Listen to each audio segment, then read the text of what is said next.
Welcome to my channel. शुरू करते हैं आज का वीडियो। आज की वीडियो में हम पढ़ेंगे एक चैप्टर जिसका नाम है एलिक्सर ऑफ लाइफ। इसे लिखा है सीवी रमन ने, जिनका पूरा नाम था सर चंद्रशेखर वेंकट रमन, और इनका जन्म हुआ था 7 नवंबर 1888 तिरुचिरापल्ली तमिलनाडु में, और इनकी डेथ हुई थी 21 नवंबर 1970 बेंगलुरु कर्नाटक। ये एक जाने माने फिजिसिस्ट थे अपने लाइट स्कैटरिंग इफेक्ट के लिए, और इनके नोटेबल वर्क थे नाइट बैचलर 1929 में था, जो कि नोबेल प्राइज इनको मिला था फिजिक्स के लिए 1930 में। अब देखते हैं हम इस ऐसे या चैप्टर की हेडिंग को, जो कि है एलिक्सर ऑफ लाइफ।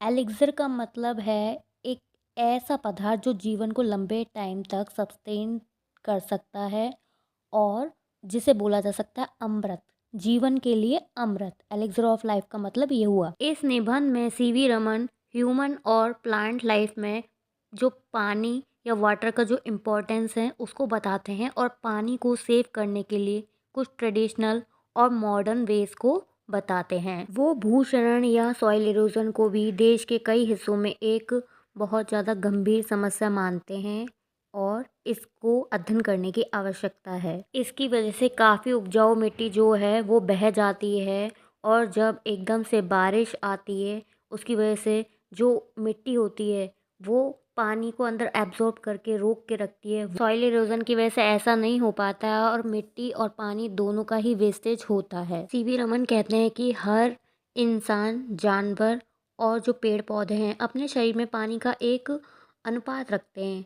मतलब एक बैलेंस रखते हैं, और बिना पानी के जो उनकी बॉडी की एक्टिविटीज़ हैं वो पॉसिबल नहीं है। इस तरीके से पानी को सेव करना और उसको सही से यूज़ करना ह्यूमन के लिए और एनिमल्स के लिए, सभी लोगों के लिए ज़रूरी है। पेड़ पौधों की अच्छी ग्रोथ के लिए और उनकी लाइफ के लिए मॉइस्चर भी ज़रूरी है, और भारत की बहुत सारी जो एग्रीकल्चर है वो सीजनल रेनफॉल या मौसमी बरसात पर ही निर्भर करती है। सॉइल इरोजन की प्रॉब्लम्स हैं, और जो ये कभी कभी बारिश होती है, कभी सही से होती है, कभी नहीं होती, जो सीजनल रेनफॉल है वो एक दूसरे से जुड़ा हुआ है। इस निबंध में लेखक population growth, disease, food production के बारे में, और आर्टिफिशियल फर्टिलाइज़र के यूज़ के बारे में, सी फूड के बारे में, बैलेंस डाइट और ह्यूमन के लिए नेसेसरी एलिमेंट्स के बारे में बताता है। लेखक कहता है कि पास्ट में 3 चीज़ें थी जिनको बढ़ने से रोका गया।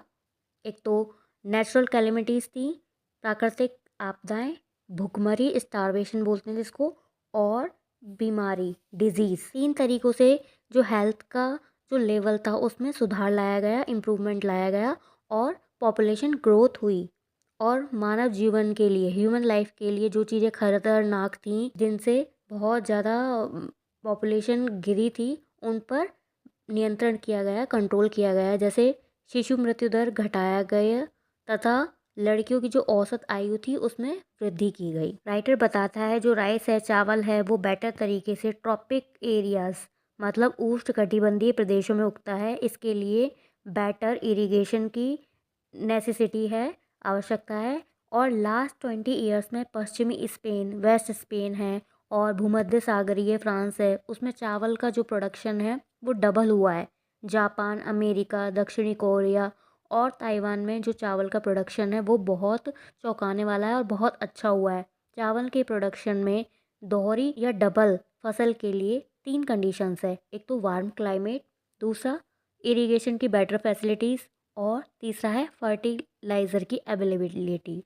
ये सारी चीज़ें जो हैं चावल के प्रोडक्शन में बहुत हेल्प करती हैं। राइटर कहते हैं यूरोप और अमेरिका के जो डेवलप कंट्रीज़ हैं वो वर्ल्ड के फर्टिलाइज़र प्रोडक्शन का बहुत बड़ा जो पार्ट है उसको यूज़ करते हैं। जो पूरा अफ्रीका महाद्वीप है, अकेले इटली में जितना उर्वरक यूज़ होता है उतना उर्वरक या फर्टिलाइज़र यूज़ करता है।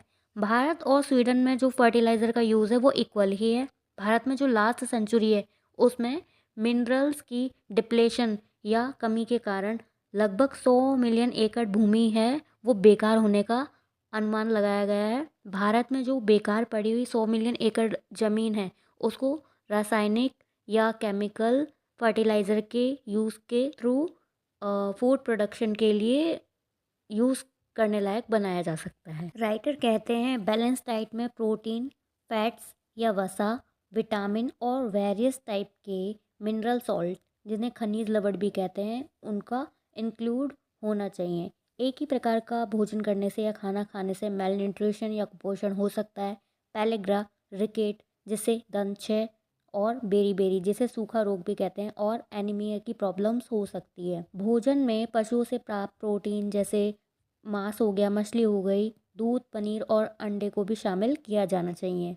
वो कहते हैं जिन लोगों के भोजन में प्रोटीन की एब्सेंस होती है वो पेलेग्रा नामक त्वचा रोग से ग्रसित हो सकते हैं। पेलेग्रा एक ऐसी बीमारी है जिसमें हैंड पर, फेस पर कुछ पपड़ी सी और रेड रेड स्किन हो जाती है। वर्ल्ड की जो फूड की नीड है उसको पूरा करने के लिए जो नेचुरल फूड है उसकी जगह सिंथेटिक फूड को नहीं लिया जा सकता, क्योंकि ऐसे फूड को लार्ज लेवल पर अवेलेबल कराना लार्ज पॉपुलेशन के लिए इम्पॉसिबल है। हरे पेड़ पौधे जो हैं वो 3 कारणों से जीवन के लिए आवश्यक है। पहला है वो फोटोसिंथेसिस से सभी जीवधारियों के लिए भोजन बनाते हैं। सेकंड है वो वेस्ट प्रोडक्ट को यूज़ कर लेते हैं और इस तरीके से वो जो एनवायरनमेंट है उसको पॉल्यूटेड होने से बचाते हैं। और थर्ड है वो बहुत ज़्यादा अमाउंट में फ्री ऑक्सीजन देते हैं। राइटर कहते हैं कि वर्ल्ड की जो पॉपुलेशन है उनके बीच में 2 चीज़ें हैं जो समान रूप से डिवाइडेड नहीं हैं, वो अनइक्वली डिवाइडेड है। एक तो केमिकल फर्टिलाइज़र का यूज़ और पकड़ी गई कैच की हुई जो फिशेज़ हैं उनकी मात्रा। जो साइंटिस्ट हैं उन्होंने पौधों की ग्रोथ के लिए क्या चीज़ें ज़रूरी है, क्या नहीं है, इन चीज़ों को ढूंढ निकाला है और इस जानकारी की हेल्प से उन्होंने जो आर्टिफिशियल हैं फर्टिलाइज़र उन्हें प्रिपेयर किया है। जैसे गेहूं की अधिक फसल देने वाली किस्में उन्होंने तैयार की है। ये उनका सेकंड जो है कंट्रीब्यूशन है। और फूड के अलावा जो पॉपुलेशन ग्रोथ हो रही है उसमें क्या क्या प्रॉब्लम्स आती हैं उनमें फर्स्ट है एक तो नए शहर के लिए स्थान या प्लेस की समस्या। जैसे कोई भी इंसान जाएगा तो उसके लिए ये चीज़ प्रॉब्लम होगी कि वो कहाँ रहेगा कहाँ नहीं। और सेकंड ये है कि क्लियर वाटर, फ्रेश वाटर उनको अवेलेबल होना। एक तो जो भी नया पर्सन होगा उसके लिए जगह की समस्या और पानी की समस्या। इस तरीके से सीवी रमन ने इस चैप्टर में उन चीज़ों पर नोटिस किया है, उन पॉइंट्स पर फोकस किया है जो कि हमारी लाइफ को और बेटर बना सकते हैं। लाइफ के लिए वो एलिक्सर का काम कर सकते हैं, अमृत का काम कर सकते हैं। इस तरीके से इस चैप्टर का एनालिसिस खत्म होता है। अगर आपको ये वीडियो अच्छी लगती है तो इसे लाइक कीजिए, शेयर कीजिए, कमेंट कीजिए, सब्सक्राइब कीजिए मेरे चैनल को। Thanks for watching my video.